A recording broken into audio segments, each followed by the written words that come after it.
Hi, I'm Jessica. So more and more people are getting their news through personalized feeds on big tech platforms such as Twitter, Facebook, Google, and Apple News.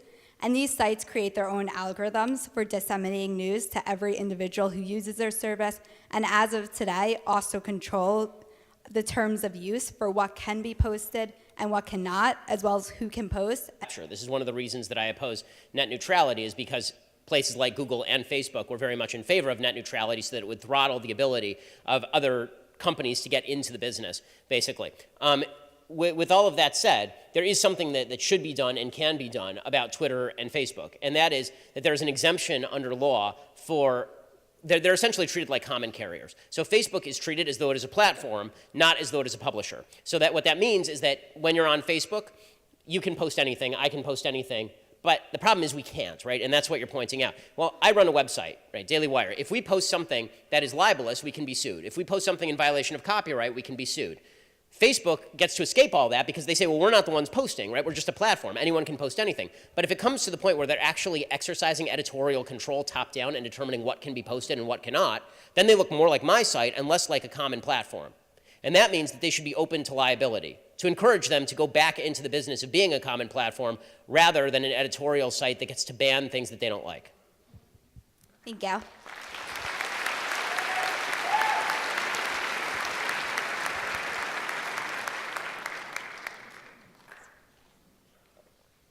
Hi, Ben. I'm Nick. I'm a student at U of M Dearborn. And I wanted to ask you about a statement you made earlier when you said voluntary decisions can't lead to exploitation. I think that's a little misleading. Mutually voluntary, yeah. Because what it assumes is that, even in nominally voluntary, instances, there can't be exploitative behavior. And I get sort of what you're saying. Like, usually when we think of exploitation, we think of, someone being forced or coerced to do something. But, if you take, for example, I can think of a million examples, but child labor laws, for instance, or the absence of them.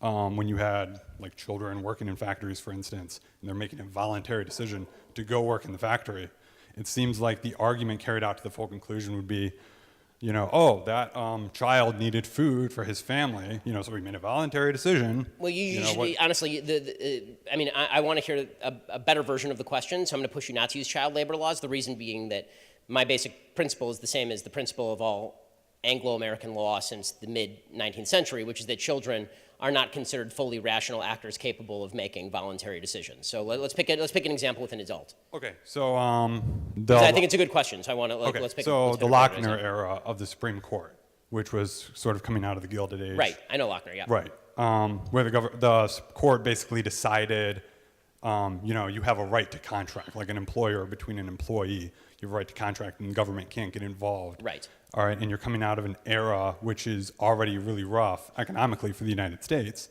People don't have a lot of money, they're not making a lot.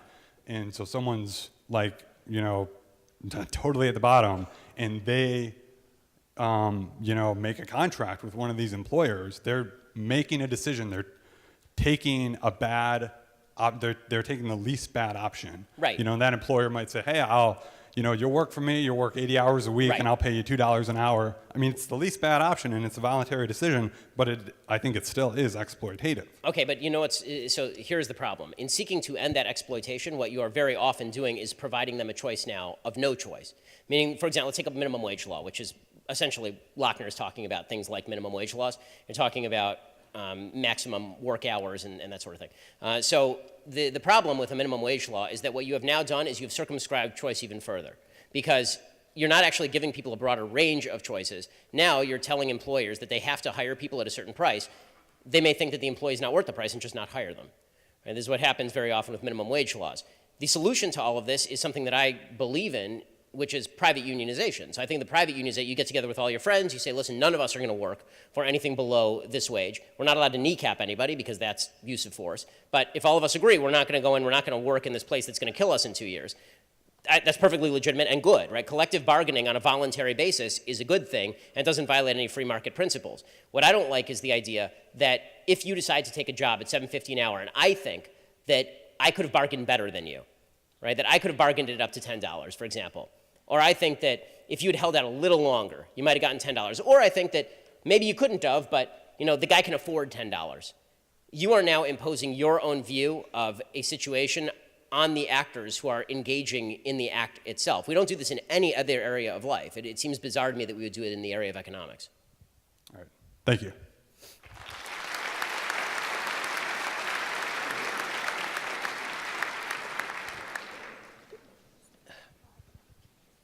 Hey Ben, big fan. I'm a sophomore here at Michigan. And basically my question is, one of the big problems that I see with conservatism and where it's going is that we're tending to get away from intellectual conservatism of people like Thomas Sowell, Milton Friedman, William Buckley, all that, and we're going to people like Charlie Kirk and Candace Owens, who I just, as a conservative myself, I just don't respect as much. So I was wondering what you think we can do to kind of get back to that intellectual conservatism, because I think that gives it a lot more credibility. So I'm not going to rip on anybody else in the political space. I'll rip on principles. I'm not going to rip on people. When I make fun of AOC, I'm making fun of her specific views. So I'm going to follow Reagan's 11th commandment and not attack anybody who's on the same side of the aisle. With that said, would I like to see a more intellectual conservatism that is not focused on slogans and is much more focused on sort of underlying principles? Of course. I mean, I just spent a year and a half writing a book about the principles of Western civilization. It's essentially a survey of Western philosophy since the Bible. So I'm very much a believer in this sort of thing. It's why on my show I recommend a new book nearly every day, or at least once every couple of days.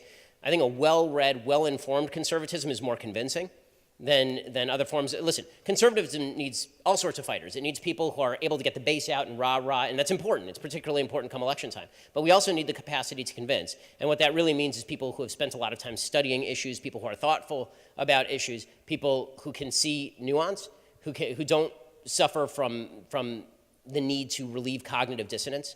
I mean, all of that is useful, but all that takes is a lot. It takes a lot more work and a lot more reading, and so that's what I encourage people to do. It's funny, obviously, a lot of my personal popularity rests on these 2 minutes Shapiro destroys videos, and that's all wonderful. I mean, that's great. I'm glad people engage with it, but I've always viewed those as more of a gateway drug to something deeper. I want people to watch entire lectures. I want people to go and read entire books. I want people to engage with vaster, broader content. And even when they read my new book, which again is a survey of Western philosophy, I say in the book, there are people who know this stuff way better than I do, so you should go read their books.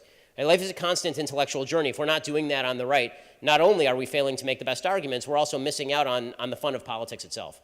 Yeah, that was certainly a gateway drug for me. Thank you. Thank you.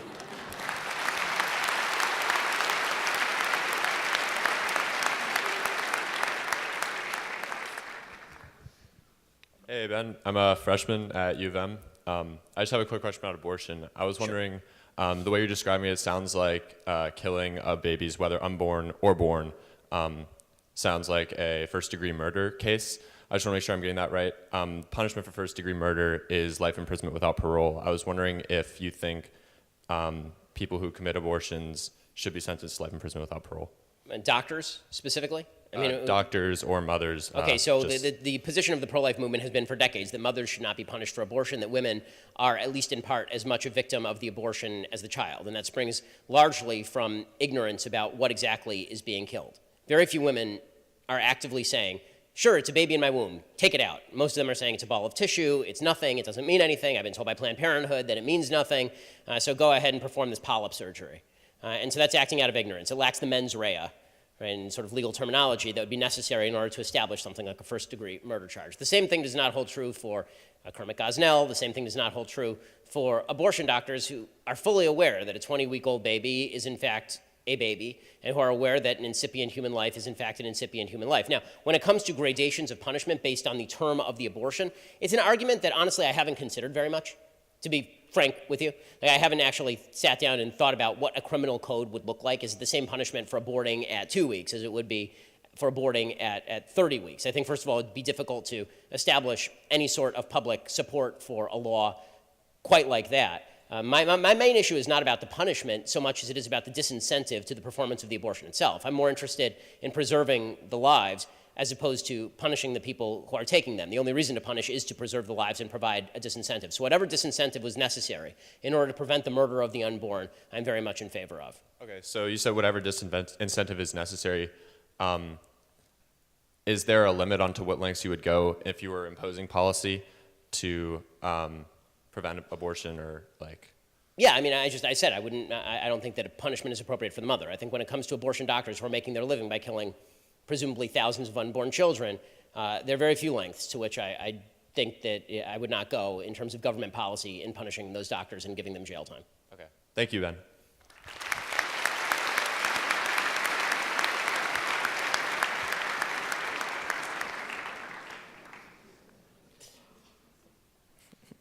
Hi, Ben. Thank you so much for taking the time to speak to us. I really appreciate what you do specifically for the Jewish people as a Kiddush Hashem. It's pretty Nice awesome.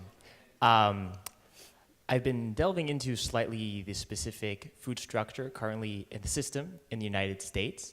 And speaking about kids and life, it's been pretty shocking to see the current system that we have to support nutrition, specifically in public schools, like the fact that it's about $2.60 that's reimbursed per meal, which comes out to about $1 to 90 cents for the actual food. The idea that kids are basically helpless, right? We spoke about that earlier, the idea of being able to support them, not even an adult, but the fact that someone who's growing up between the age of 1 year to 3 years old could have pretty heavy impacts of not having proper nutrition. Other component being the fact that spoke a little bit about how government is not potentially as impactful or powerful as social groups and organizations, and seeing as to how I think in the 70s we actually had the most success of decreasing hunger in the United States, but since it started to shift more towards soup kitchens and food banks, it's been a lot less successful. So I'm curious to what you think about policy in terms of both just the United States as a whole, as well as specifically for helping out kids in the United States who may not be as ability to help themselves. Well, right. I mean, when it comes to kids, as I say, the government does have more of a role in protecting children because kids can't help themselves. And if they have nobody protecting them, then presumably there are also people who are violating their rights. My feeling about school lunch programs is I don't actually believe in school lunch programs. The reason I don't believe in school lunch programs is because I have children. It is the fundamental basis of being a parent that you must feed your child. I will starve before I see my children starve. Honest to God, I will die before I see my children not eat. And any parent who doesn't feel the same is not fit to be a parent. The notion that the government has to step in, that poverty is so grave in the United States that the government has to step in at the tune of $1 a day and pay for a garbage lunch for a kid. If the kid is really suffering from that level of poverty, you have to consider whether the kid really should be in the home. That sounds harsh, but I don't know how else to put it. I mean, the fact is that if a parent cannot provide basic nutrition to a child, I don't know how that child can stay in that home safely. And believe me, their nutrition problems are not going to end with the school lunch program. I mean, there are 2 other meals a day that they need. And it is not supremely expensive to feed your kid oatmeal. I mean, food in the United States is plentiful and cheap. So I really don't know that government is going to necessarily be the solution in all of this. When it comes to children, I have very little sympathy for adults saying they have no capacity to take care of their own children unless they have something, some real serious disability or something. If you're a fully capable adult and you're not taking care of your child, you have committed the gravest sin that you can commit on this earth. And I don't think that government signing a check for a plate of hash browns every day is going to fit that bill.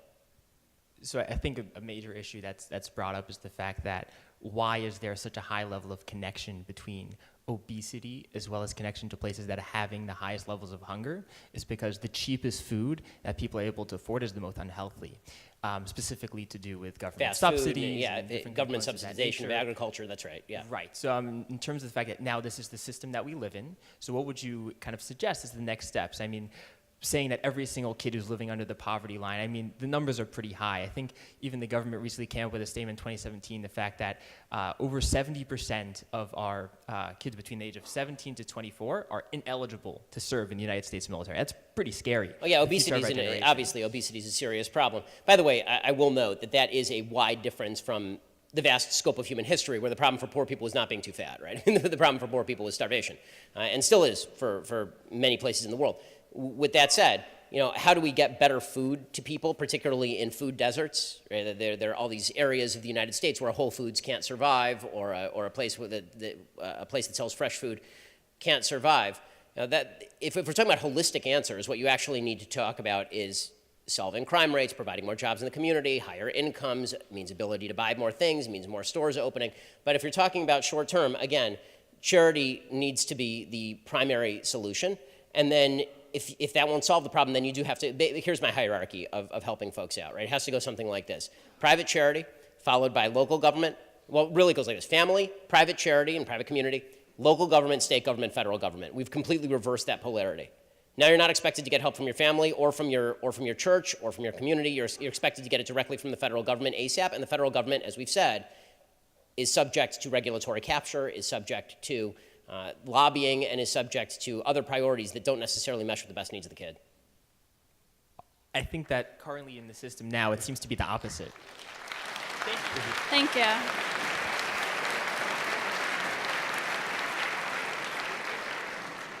Please make sure to keep questions succinct and one question per person. Thank you.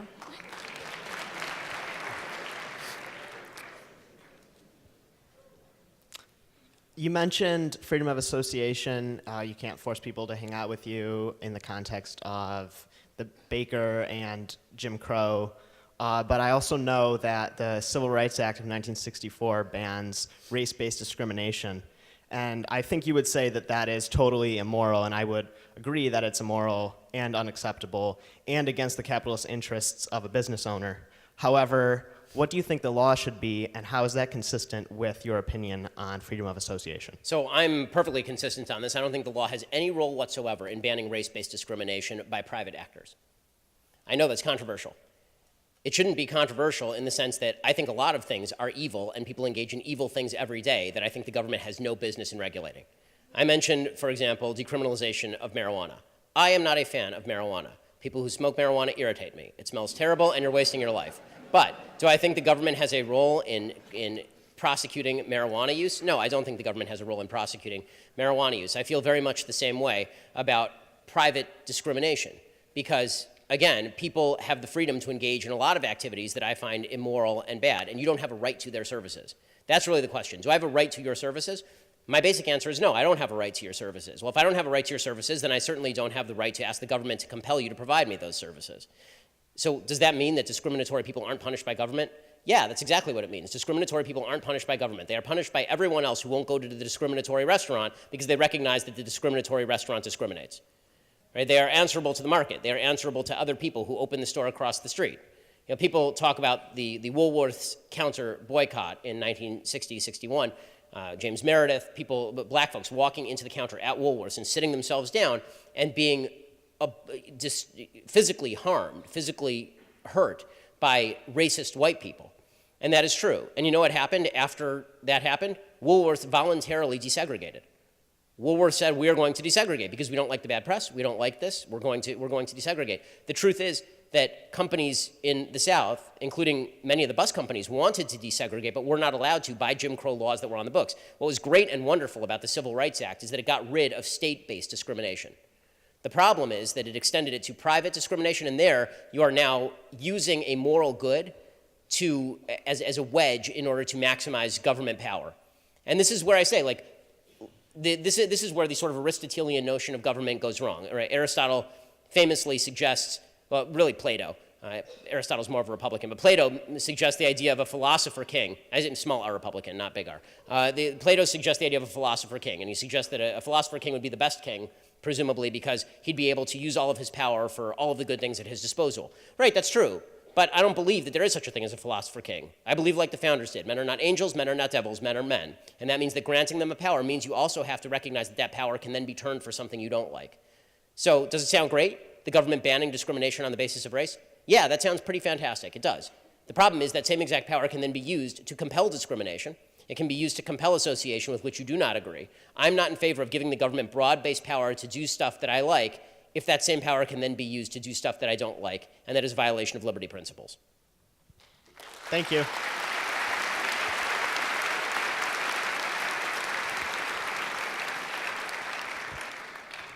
Hi, Mr. Shapiro. I'm curious, what would a university's proper response in dealing with nonviolent hate speech be? Well, I mean, we have to define hate speech. So one of the big problems with hate speech is that it has a completely fluid definition. Sometimes it just means me saying biological sex exists, and sometimes it means Nazis marching around on campus. in rare occasions. So what are we talking about? So someone drawing something like something racist on a wall, someone deems it like really offensive or maybe violent, but it's not directed toward anyone specifically. Well, I mean, I think that universities do have a right to determine whether a person is fit to be on their campus, but I'm very leery of saying that racist speech, for example, is a reason to kick somebody off campus. I think it's a dangerous problem. It really runs afoul of First Amendment principles to me. And again, I think people who do that are disgusting and horrible, and I think that that's a bad social strategy if you want to have friends or have a decent life. But I think that if the university starts determining what speech it likes and what speech it doesn't, and then starts banning people based on which speech it likes and which speech it doesn't, that's a pretty dangerous power, and it is a content-based power.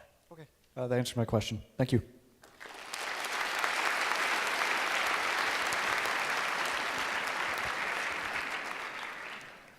Hi, how are you, Ben? My name's Johnny. I'm here from Michigan State University. Nice.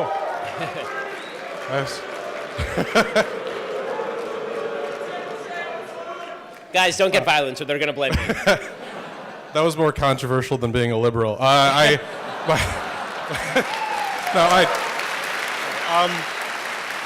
So my question is, so a 2020 candidate named Andrew Yang has brought up a topic that's big now of universal basic income. And before you destroy it with facts and logic, my question about it is everybody from Martin Luther King Jr. to Milton Friedman has advocated for some form of guaranteed income.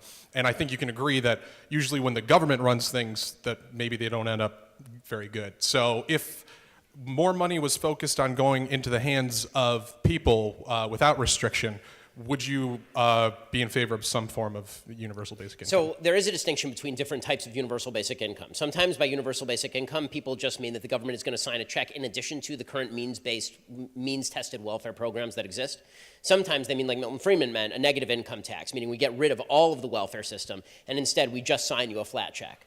Right? And that flat check basically is going to be for whatever you want it to be for. And I think that the record of universal basic income has not been particularly successful. They tried it in Ontario. They had to stop it because it was incentivizing people not to work. They tried it in Norway. It was also not particularly effective. They had to stop it because it was incentivizing people to be unwilling to work. It's an idea that makes sense only under the supposition that there is a group of legitimate unemployables. And that seems to be the growing perception these days, is that technology is going to take over. There's going to be a permanent underclass of people who simply can't get a job. They're going to be sitting on their butt. They won't literally have a means to live unless we sign them a check. I'm pretty skeptical of that line of economic thought, because that's been said about virtually every major technological development in the history of mankind, is that a new technological development will put an enormous swath of people out of work. That is true temporarily. It is not true permanently. We have effectively permanent full employment in the United States, under 4%. So the notion, and we have 7 million unfilled jobs right now, and people who are not filling them. So I don't really want to incentivize people to not go and get those jobs. If we ever reach the point where there is universal prosperity, to the point where there is no scarcity problem, where it's not a matter of redistributing finite resources, but a matter of resources are plentiful for everyone, then I think that or we reach a point where there's a permanent group of unemployables, as we say, then I think that we'll have no choice but to look at something like universal basic income. I just don't think we're there yet. Thanks, sir.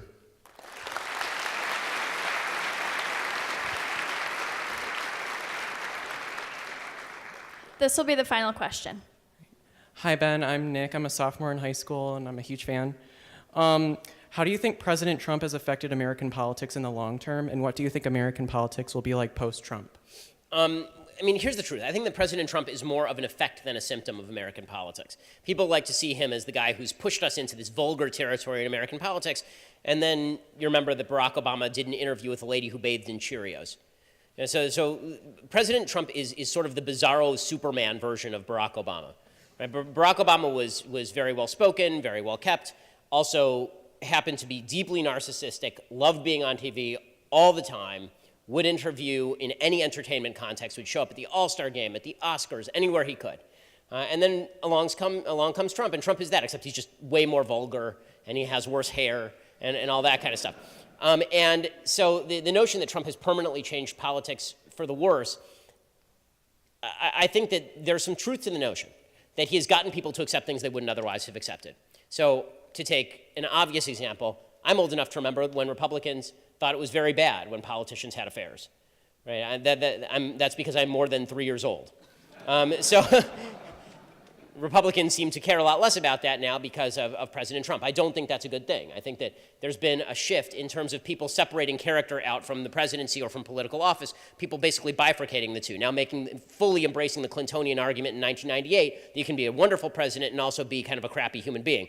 And I think that people on the right have basically embraced that for the sake of convenience.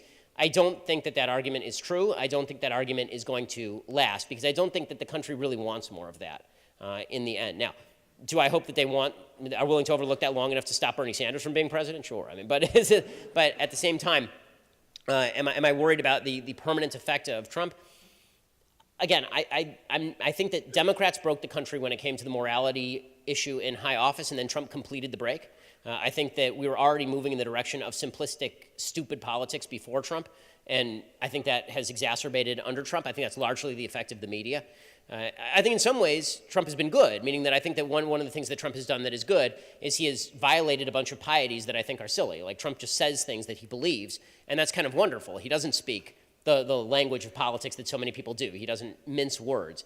Sometimes that's good, sometimes that's bad. So would I say that he's done more harm to the social fabric than good? Yeah, I think overall President Trump has done more harm to the social fabric than good. Do I think that the social fabric was deeply destroyed by the time Trump got there? I think that too. I think if you wanted to look at one moment that destroyed American politics, I think that the period 2008 to 2012 fundamentally destroyed the United States in terms of politics. I think that in 2012, when the Democratic Party decided to castigate Mitt Romney, the mildest, most milquetoast human being ever to walk the earth, when they decided to castigate him as a racist, sexist, bigot, homophobe who had binders full of women and liked to strap dogs to the top of cars and, in the words of Joe Biden, wanted to put y'all back in chains. When they decided to do that to Mitt Romney and then Barack Obama won on that basis, I think it was deeply harmful to politics. And I think it pushed Republicans to a point where they said, you know what, we're not going to go with the milquetoast guy. We'll go to somebody who will at least punch you in the mouth. And I think that that's exactly what happened with President Trump. Now, I think the punching in the mouth is cyclical. I think that there will come a point where we're all punched out and maybe we go back to, okay, can we please have somebody who is not going to be this for 5 minutes. But I think it's going to take a little while for us to get there. And I think that right now the American people, all of us, are kind of like my 5-year-old daughter when she's fussing, right? She's screaming and she's fussing and she's screaming and she's fussing, and eventually she'll get tired. And when we get tired, then we go back to some semblance of normalcy. But it's a weird time. How can you not look at American politics these days? And every so often you just look up at the TV and you go, whoa, Donald Trump's president. What happened? That's weird. I mean, whether you like him or not, like we definitely went into the wrong timeline from Back to the Future. Somehow Biff placed that bet on the sports book in 1955, and now he runs the hotel, and everything's weird. Eventually, there will be an interest in the weirdness ending, but I think right now that is less likely than more likely. And if we get a Bernie Trump election cycle, at this point, maybe I should just root for entertainment value, honestly. Like the writers of this season are excellent. As they got in the writers' room, they're like, we're going to pull out all the stops. It's going to be just fantastic. I mean, we're going to have actresses who are paying people to bribe them so their kids can go to college. We're going to bring back the Full House lady. Like the writers of this season of Trump, it's like season 5 of Trump, excellent writers. I have to say the writers' room has really done it. They've justified their presence. Their salary is justified. Thanks so much. Thank you. Thank you.